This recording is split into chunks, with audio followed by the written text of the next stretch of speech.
When I was contacted by Main and they asked me if I wanted to have a look at their new release, the Manhattan 37, upon looking at this watch it reminded me so much of all the Gerald Genta inspired designs. Gerald Genta was a legendary watch designer. He passed away in 2011, but he created some of the most iconic designs for brand names like Omega, AP, IWC, just to name a few. In the 70s he designed the Royal Oak with integrated bracelet and a very unique look. Even the Patek Philippe Nautilus featured a very unique and similar signature. And at that time, Vacheron Constantin produced a watch called the Royal Chronometer 2215. And that's where this watch borrows a lot of its inspiration, from the case. You see, for the average layman, the probability of owning one of the above mentioned watches at the prices they're fetching, it's 0 to none. It's impossible. There's no way I'm ever going to be able to afford a watch like that, although I love a lot of the designs. In comes the Manhattan 37. You see, this is very heavily influenced from that generation, that era, especially the Vacheron Constantin with its styling of the case and its hues. And on top of that, it comes in at about $600 with a Swiss movement. But is it any good?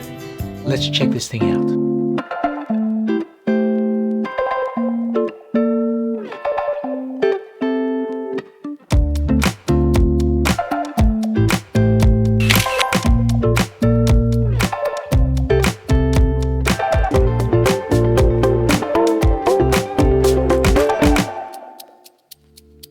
Now you saw the pop-up guys, Main has sponsored this video. They're going to be giving me a production version of this particular watch in the colorway of my choice. Apart from that, they have no input whatsoever into this review.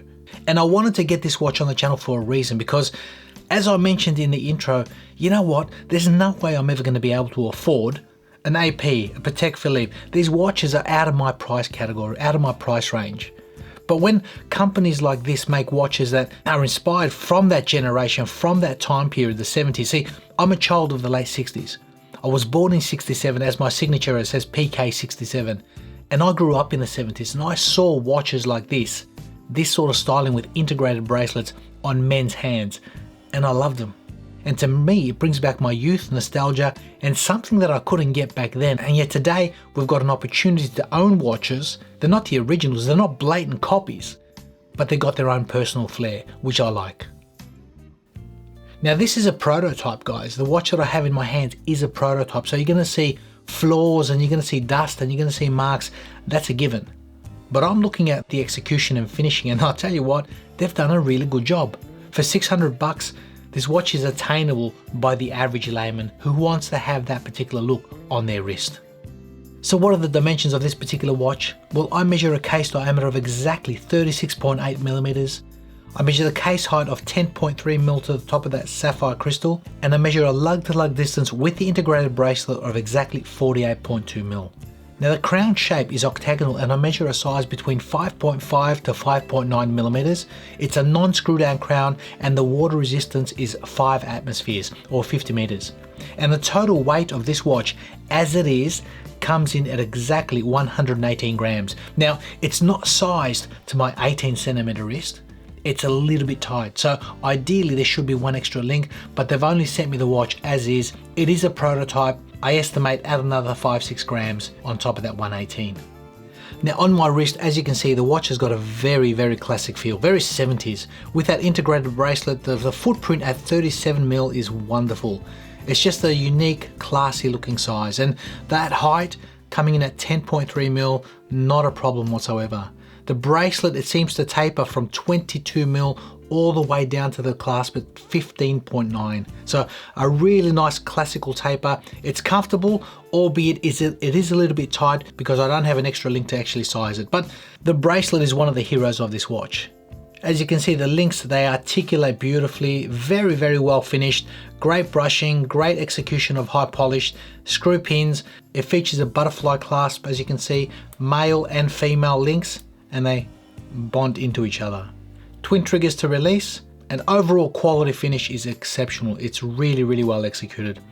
If we turn the watch over, you can see it's a solid case back. This is a prototype, as you can see. I don't know whether they'll be making changes. Ideally, it would have been nice to have a see-through case back on this, an exhibition style. The movement in question is a Swiss Ronda R150.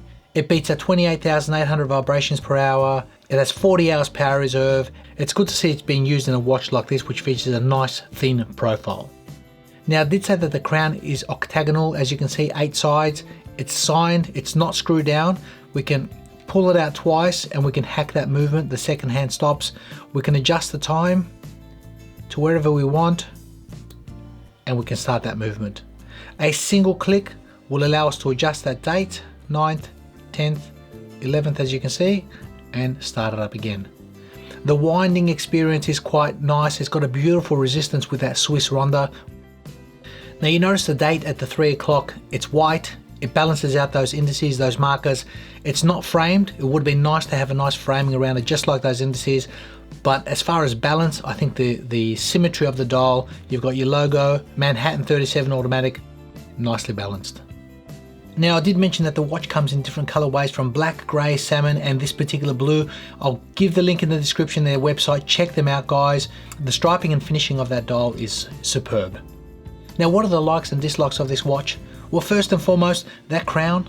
Being a hexagonal crown, for me, I would have loved to see this rounded with a little bit of knurling. Also, I would have loved to see this with at least 100 meters of water resistance, potentially screw down. Being a sports watch, something that you're going to wear in today's lifestyle, I think that's a necessity. Number 2, that date at the 3 o'clock, I like it. I like the fact that it's white. I like the fact that it balances out the markers, although visually I just feel it's naked. It would have been nice to have a framed surround around it. Like the indices, just to dress it up a little bit, it really would have suited this watch, but that's my personal opinion.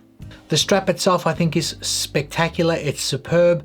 There's no way of actually removing it. It would have been great to remove this and to be able to place in here possibly a rubber strap integrated that suits this watch just for some variety.